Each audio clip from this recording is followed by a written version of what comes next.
Geeks and Gamers, Matt Lemke here with True Gamer Goggles, gamer-goggles.com, and we are kind of off the beaten track of Gen Con here. I'm with Jason Ellison, and he is the owner, operator, guru of everything Legendary Games. That's right. He started doing this, geez, I don't even know how long ago now.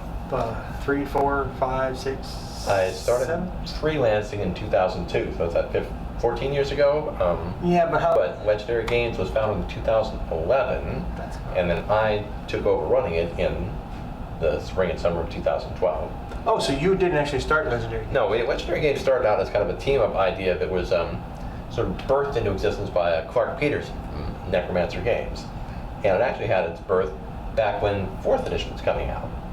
Mr. Clark was the judge for the first Superstar competition, the RPG Superstar that Paizo ran, and he talked to Clinton Boomer and I about doing a 4th edition adventure path for Necromancer Games back then. And as it turned out, of course, the GSL just got so tangled up, we never really moved forward with. We'd written some preliminary stuff, but we never did the project. But the idea of doing that team up was still sort of working in the background. In 2011, we got back together. We added in also Greg Vaughn and Neil Spicer, and we got together and created Legendary Games. We released a couple of products that first year, and then things sort of went quiet for a while. Clark got very busy with his day job. He's a judge in real life, and he just was not able to keep moving ahead with Legendary Games. And so we thought, well, we need to let it die. I said, no, you know what the heck, let's carry this thing through. And so I said, I'll take over it. And so, and Neil's my executive partner, sort of chief sounding board and everything. And so we sort of relaunched Legendary again the following summer at PaizoCon, and it's been onward and upward ever since. Wow. And so that brings us to Gen Con 2016, and you have some new things here at the show. We do. One of which is in your own IP, or actually they're all your own IP. Well, Legendary Games started way back when with the idea that we had. It was the idea of bringing an all-star team of Pathfinder authors together, people who had worked on the Paizo APs, and to write support products for those. We started out with Gothic Horror, Far East stuff, or all their APs. We had a whole set of lines of products, but then as we continued to grow as a company, we thought, okay, let's expand out into other systems. We've got 3 dozen or so 5th edition products already. We've got one thing for 13th Age. We've got still working on getting some Savage World stuff out. But anyway, we also worked on getting our own IP out, our own settings, things we can control. Well, it's great fun to do products that are set in someone else's world with serial numbers filed off. And you can do a lot with that. It's also really rewarding and satisfying to be able to create your own setting. You can have complete creative control over it. You can create amazing new stories that you want to tell. And so you're able to really bring to life ideas that have been simmering for a long time. Our 2 kind of big projects that we've got new products out of Gen Con. One is Legendary Planet. This was Neil Spicer's sort of brainchild, the idea of creating an adventure saga with a sword and planet kind of a theme. Something like a John Carter of Mars, Jack Bantha, sort of classic pulp feel, sci-fi fantasy mashup. Not focusing on spaceships and space opera, but set more like a fantasy story in an alien world. And so technology and that sort of thing does exist, but it's really much more about that heroism, that sort of dynamism. And so Legendary Planet was launched, we kickstarted it last year. We raised almost $60,000. We created, we made a prequel adventure, a player's guide, a set of NPCs. The first kind of full 100-page AP chapter was last year. We just came up with the next one after that called the Scavenged Codex. It's 116 pages, adventure, bestiary, new magic items, new ongoing fiction story by award-winning author Chris Jackson, all kinds of bonus material in it. We've got a series of, 5 more adventures after that. And again, these are by, great authors. We got Richard Pett, Tim Hitchcock, Jim Groves, Mike Shell, Steve L. I'm writing one. The final adventure. When you can. Yes. When I can. Going all the way up to 20th level, using elements of the Pathfinder Mythic rules, but also creating this not just a Pathfinder adventure path, but also as a 5th edition adventure path. So we've got the Pathfinder version of the Scavenged Codex out now, here at Gen Con, and the 5th edition version should be out later in August. We want to make sure to play test and make sure it comes out right. So Legendary Planet is a great project, epic in scope, But we also have another project called the Trail of the Apprentice, which is much smaller in scope. It is also an adventure path, but instead of being huge and sweeping and going to 20th level, it's an adventure path for all ages, going from 1st through 5th level. Again, it's for Pathfinder or for 5th edition. You can use it with the regular Pathfinder or 5e rules. You can also use it with the box set for beginners for Pathfinder or with the starter set for 5e. So you can play it with a simplified rule set or with a full rule set, and it's a great tool for introducing new players to the game, players of all ages, whether they're kids, they're teens, adults and friends who just haven't been in the gaming hobby. It's a story that starts small and grows and broadens out, so it's sort of, I guess you'd say, much like the old adventure, like Keep on the Borderlands, In Search of the Unknown. There are sidebars in there that kind of help a new game master learn how to run a game, help new players learn how to play the game. Play the game, but even if you're experienced players, you can play it and have a lot of fun in a very retro, old school, kind of a classic chase scene, a story, and sorry, not a chase scene, but it's a story that builds on it, that you're trying to unravel and unfold the more you get into it. Some of it's dungeons, some of it's wilderness. It brings you opportunities to try out different challenges. So that's something we kickstarted this year, this spring. Kickstarter ended in April. The book's done. 3 months later, 300-page compilation, 5 full adventures, Best Year of New Monsters, Gazetteer of the Area, new characters, brand new character options. So again, it's a fantastic book. You can buy the individual chapters if you just want to try out some of it, or you can buy the whole book, Pathfinder 5e. And buy just the chapters is interesting. Mm-hmm.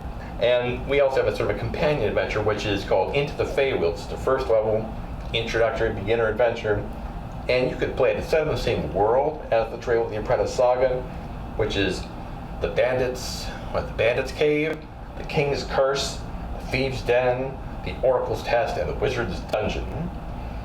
So they're all very kind of... So, I guess this is going to move more into an editing kind of question. Go for it. How hard is it to make the path for both Pathfinder and then for 5th Ed? Because they're pretty different mechanically.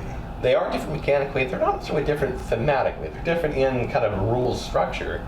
But at their heart, adventure is adventure. And we have a team of 7, I think, people working on conversions between Pathfinder and 5th edition. People that have a fair amount of experience playing both games, both systems.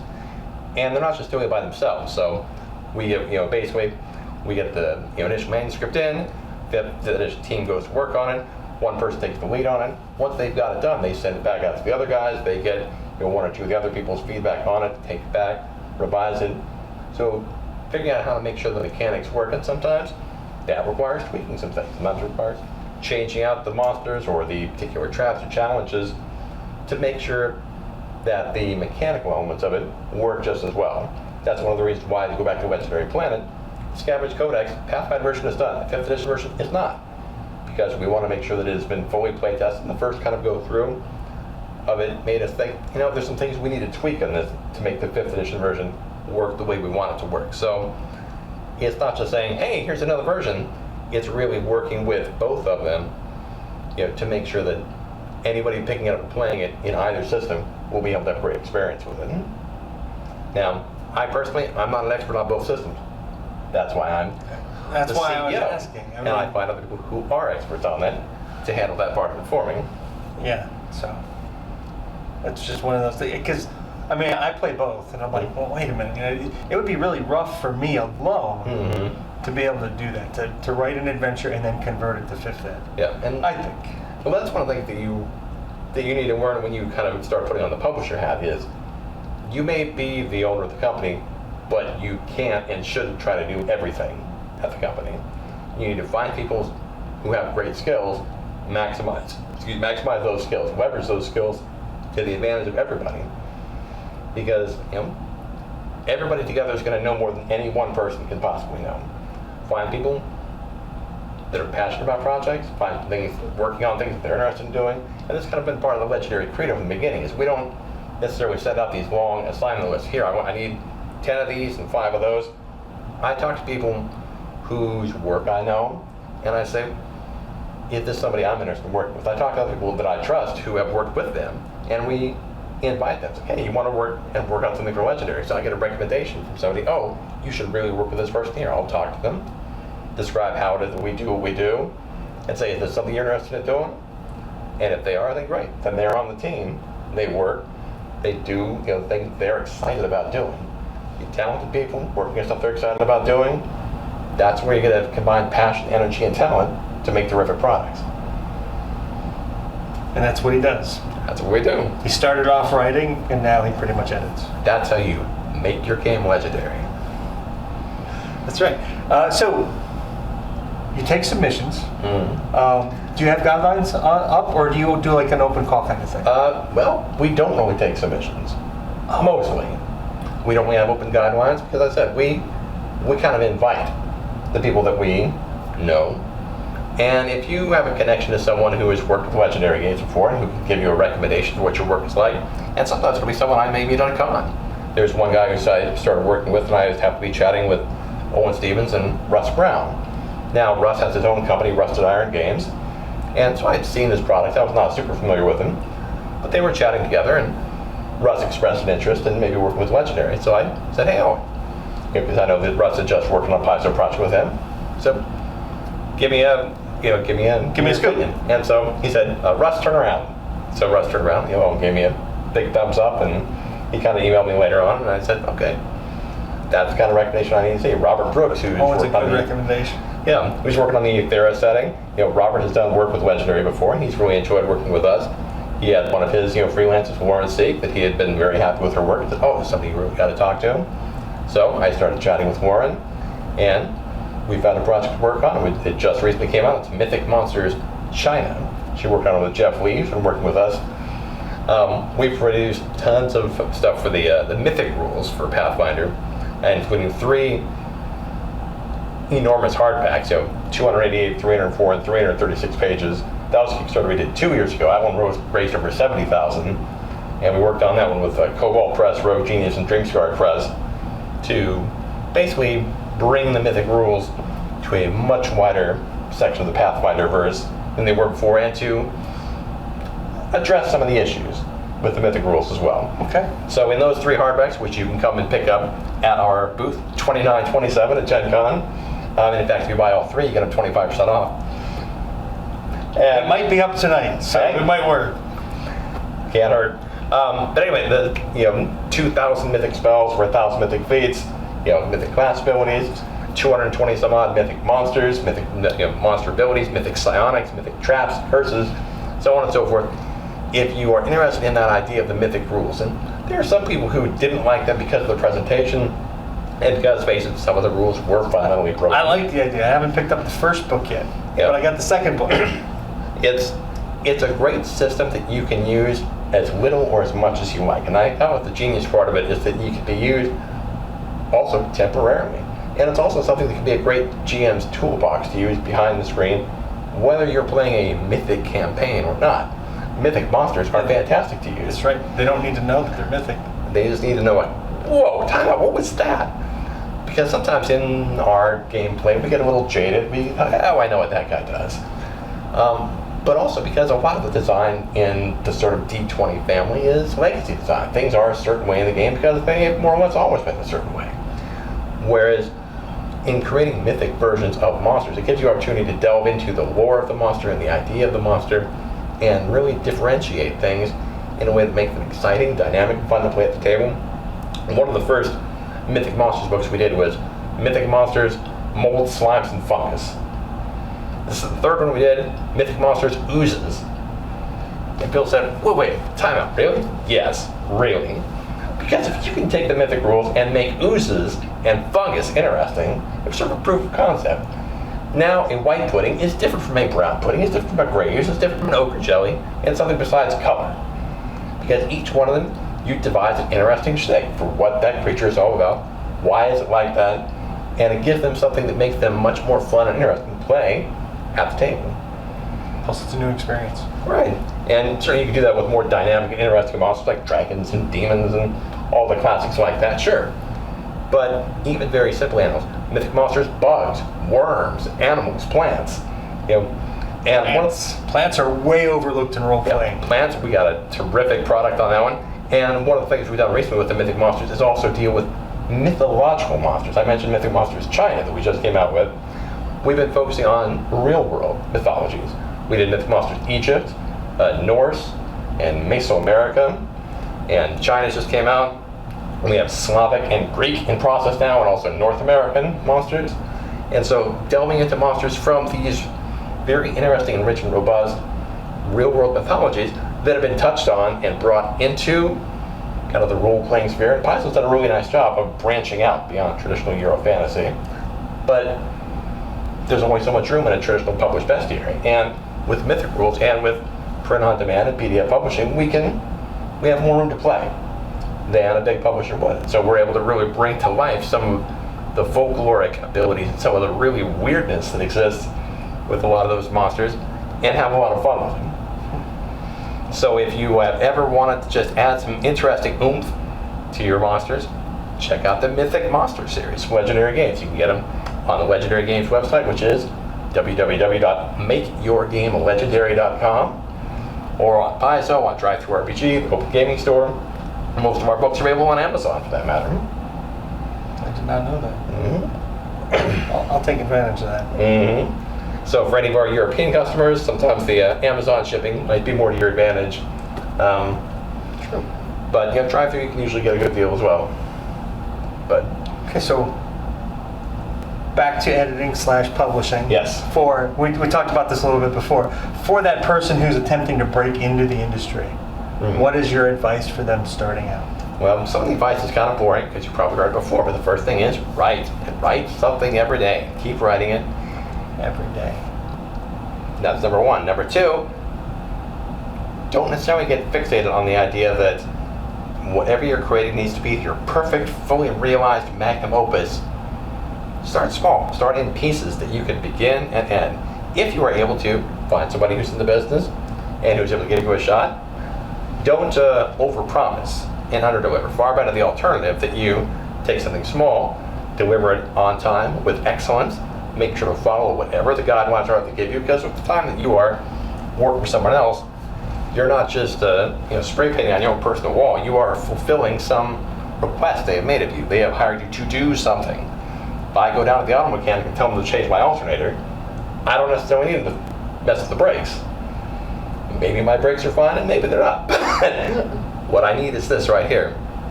And same way, if someone asks you for 1,000 words of fire spells, give them 1,000 words of your very best fire spells. If you have some other idea for something, what about volcanoes? Send them a little email and ask.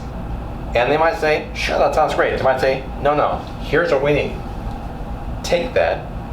Don't get defensive or hurt because they're not mad at you. They just have something which they need from you. And that's what they'd like to pay you to do. But if you're still trying to attract attention, the best way to attract attention is to write. To find some place, an opportunity to create things, to share your ideas with people. Don't be worried that someone's going to steal your idea. I used to see this a lot of times in the RPG Superstar contest forums from Paizo. People say, well, I don't want to post my idea to Paizo because they'll steal my idea and then I can't sell it myself. If you've only got one good idea in you, then you don't need to be a publisher. You're publishing or writing. And actually, it's Paizo's competitions that have broken me of that. First thing I ever tried to do was short fiction through the Pathfinders Guild to get my Paizo novel. And that didn't pan out. And it was really weird because these guys edit each other's work. And I'm like, this is freaky. These are the guys that I'm competing with. I don't want them to know what I'm writing. I was like totally freaking out. And then after I did it, I was like, this is nothing. Ideas are cheap. Execution is what matters. They kind of say, look, you can get people who are fast, people who are pleasant to work with, people who follow your format perfectly, and people who have amazing and great ideas. If you're so lucky, you might find somebody who has all of those talents in abundance. Unlucky though. Most often, you'll get two.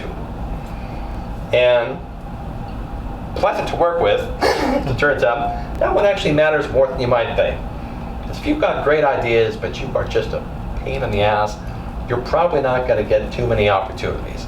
Because if you get one, you might not get another. But you got to bring something to the table, so you got to show some pizzazz, and you got to be able to show that you follow requirements.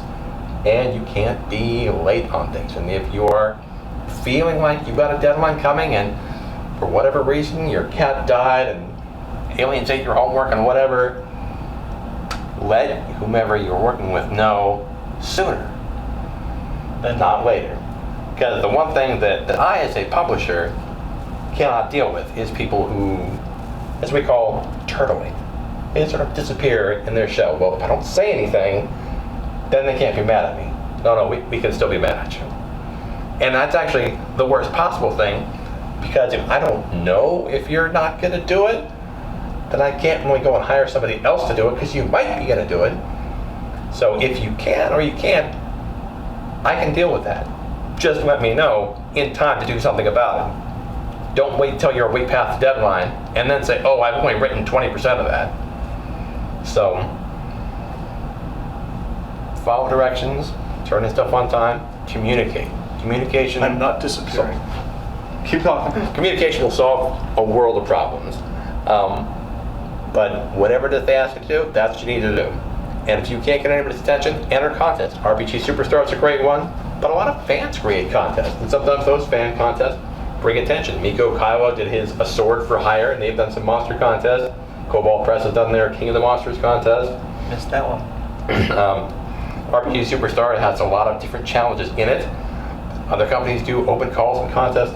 We haven't done one here, but we've kind of thought about some contests. We've sponsored some other contests. You should do like Cutthroat RPG or something like that. Some people do the Kitchen. Iron GM and get their names out there. I that would way. like to see that at Gen Con, actually. So however you want to get your name out there, interact. You writing in your room and not sharing with anybody, that's how you don't get Yeah, it doesn't help. It took me 20 years to figure that Yeah. out. I started coming out of the shell about 5 years ago, and I might actually get somewhere in 2 more. See, there you go. But yeah, you've got to put something out in the public space. You need to be able to absorb criticism and comment and take that. Join a and do writer's something guild. with it. Yeah, Writer's Guild works great. You find some writing partner, find somebody to look at what you've written. Because it's often kind of hard to get out of your own head and see, all right, I think this came together, but is it good or is it crap? Yeah, and you need, even if it's talking to, like, a lot of times I'll talk to my wife, and when I'm done, she'll not have said anything, and I'll have figured out my problems. Yes. So even if it's just somebody to listen. Yeah, and sometimes, reading what you wrote out loud, that can make a big difference. Because what seemed to make sense, as you're reading it out loud, it's like, oh wait, no. Like, oh, that actually sounded pretty good. It's like, I gotta fix that. But getting someone else's eyes on something, very important. And these are all just ways to improve writing, period. My outside of gaming background is in education. And this is all simply a writer's education from, if you want to write creative stories, you want to write nonfiction, whatever you're writing, you need to have some means of having someone else check, because unless you are just the most god-awfully talented writer in the history of the world, and even if you are, you probably are going to need some outside eyes on whatever you're writing to really bring up the stuff. And if someone criticizes your idea, they are not calling you a bad person. They're just saying there's always room for improvement. Your ideas are never perfect, fully formed. You're not a special snowflake. You're not the first person who's ever had a good idea, and you're not the first person who's had a bad idea. I would agree with everything he just said. And I don't have it anywhere near his experience, so I guess that's a good thing. So what else you want to add? We've got about 5 minutes before the battery on the camera dies. Okay. But Legendary Games, coming up the rest of this year, what are we doing? So, as I said, what we started out doing with our projects was working on what we call Adventure Path plugins, things to supplement Paizo's Adventure Path. And in 2013, we kickstarted a compilation of all of our horror-themed books. And so we created the Gothic Campaign Compendium, which is 256 pages of what was originally 17 different PDFs. We compiled them all into one, reorganized them, got it all together. That's something which you can pick up right here at Gen Con. Also, in sort of celebration, speaking of horror, of this Horror Adventures book being released by Paizo for the entire month of August, all of our horror and occult products are half price. You go on the Legendary Games website and enter the coupon code HORROR 2016, 50% off all of our horror products, all of our occult products. We have sent out the info for that sale to be applied also at the Open Gaming Store and Paizo. I don't think we put it on Drive to RPG yet, just if I get a chance to, we'll put it up there as well. You get 50% off, horror and occult themed stuff throughout the month. You can also pick up the book right here at Gen Con. But also we are having new horror products coming out. We did a whole bunch of them back in the early days. We got some new horror products. We were trying to get out horrific curses in time for Gen Con. Now the new Horror Adventures book does have new cool stuff about curses in it, but there's even more in here. New curses, new curse spells, dying curses you can hurl at people as you are, well, dying. New curse-based archetypes. New interesting curse rules, mythic curses, and just some really horrific and gnarly things. We also have the Tome of Madness coming out from Mike Shell, which is all about insanity. And this is informed somewhat from a real-world medical clinical perspective, really delving into different elements of game-related insanity in a way that I don't think anyone's really done before.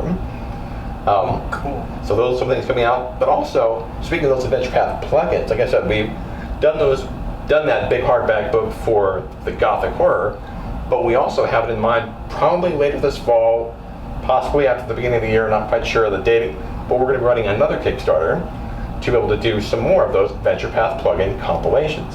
So some of these are books that have been available in softcover print on demand, some of them have not. They've only been available in PDF before. And so those compilations, we're steadily working through our backlog of products for 5th edition. We have like close to 40 products now available there. And so while that first one's only for Pathfinder, we are looking forward to being able to produce these kind of Adventure Path themed compilations for both Pathfinder and 5th edition. So we've got ones for pirate themed campaigns, one for Egyptian themed campaigns, one for sort of journey to the Far East campaigns, and for sort of fairy, forest, wild wilderness campaigns, Crusades against the Demon Hordes campaigns. So it's yet to be seen whether we'll do them one book at a time or whether we'll try to combine them in some way. I think we're going to lean towards doing smaller piecemeal Kickstarters for one compilation at a time. But we should be starting with that series of them in probably later on this fall, possibly beginning of the next year. So you'll be able to get a ton of great campaign products. If you want to run any sort of campaign in that theme, you've got adventures, you've got new monsters, you've got new magic items, you've got new character options, themes that are really thematic and appropriate for any kind of campaign you want to run. If you're using the official Paizo Adventure Path, they work perfectly with that. But if you're just running that same style of campaign, incredible depth and richness of product you can get to work with that. And then next year we have planned, once we finish up this Legendary Planet Adventure Saga, a Legendary Worlds campaign setting, which should be out and available, ready to coincide with the release of the Starfighter game next year. Now, our games are thematically a little different from Starfighter because it's not as spaceship focused. But it will fit very elegantly into the Starfighter universe, either 20 years in the past, before suddenly starships and FTL transport is discovered, or just in a part of the universe that the FTL revolution has not quite arrived at yet. So it's something that should dovetail very easily within Starfighter. It'll be available for Pathfinder, it'll be available for 5th edition, but also we'll be releasing a version of the Legendary Planet AP for Starfighter as well. So we got a lot of cool stuff coming up. Besides our regular throughput, we've got over, from that humble beginning of 2 products in 2011, we've got over 300 products available now. We've got 5 hardback books, 150 some odd soft covers, and it just keeps growing up and up. Yeah, it's like exponential growth. Yep, I'm living the dream now. I was able to quit my day job, and now this is my day job. So yeah, he's liking that a bit. Yeah. It definitely beats trying to work at 1 in the morning and so tired. 1 more feet. No, but it's been a lot of fun. I wish I had more time to write and could spend less time managing and editing and developing. But I do as much as I can. It's not on trips and on airplanes and airports and get stuff done. But it's cool. And this is our second Gen Con exhibiting. Again, we're at booth 2927. this year we're pairing with the 3D virtual tabletop people. So if you happen to be interested in virtual tabletops, check them out online. And we also sell stuff through Fantasy Grounds and D20 Pro. So if you are into using the VTTs, you can pick up legendary game stuff there. And if you use Hero Lab, the Gothic Campaign Compendium is available there, as is the Mythic Spell Compendium, and very soon the Mythic Heroes Handbook and Mythic Monster Manual will be up on Hero Lab as well. Okay. Wow. That was a lot. Thanks, guys. And Thanks, everybody. you might see this as early as tomorrow, but no promises. Happy Gen Con. Thanks, Ben.